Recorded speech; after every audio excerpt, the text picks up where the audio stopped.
typically turn the chair, I climb up, spin around, and there. This way I can turn and work on my computer and things like that.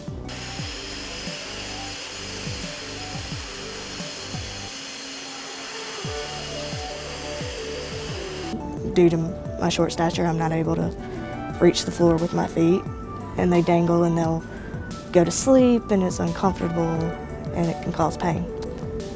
It was going to cost close to $800 pretty much for an adaptive chair.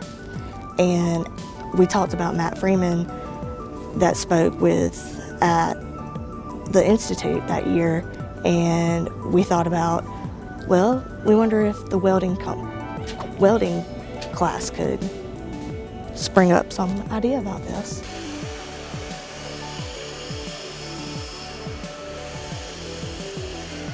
And that's when we contacted Matt Freeman and scheduled a meeting, and from there it just went great.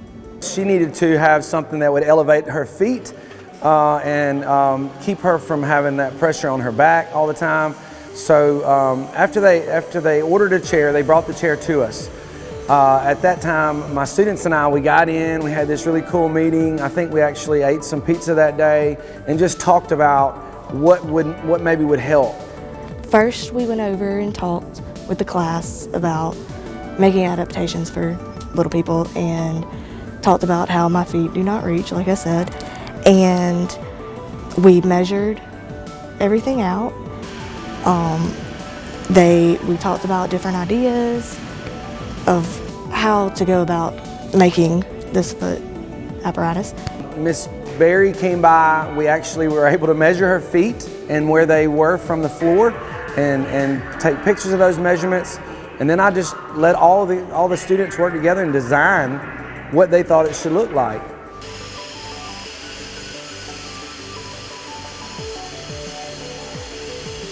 I was thinking about good ideas, and we had took all the ideas that we had thought of, we had just brought it together and thought about this one idea just to make it work. Trying to make sure we got the measures right, the tools that we're gonna use, and all the equipment we was gonna use to make it. After we came up with that design and we had it on paper, we ordered the materials. So everybody had jobs. Like we had a cutter, we had a fitter, we had a tacker.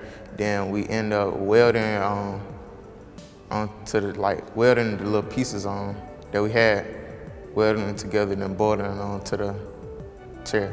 Then once it was completed, I went back and they were able to weld this platform to the bar, and I'm able to adjust the height or the angle as well to fit me. I did watch a little bit of it when they were welding this part. They actually used quarters there. I've had many back surgeries where I have my spine decompresses on the nerves, so when they dangle, it causes a lot of pain, and it causes my legs to go to sleep and my back to hurt and my legs and my feet to really be uncomfortable.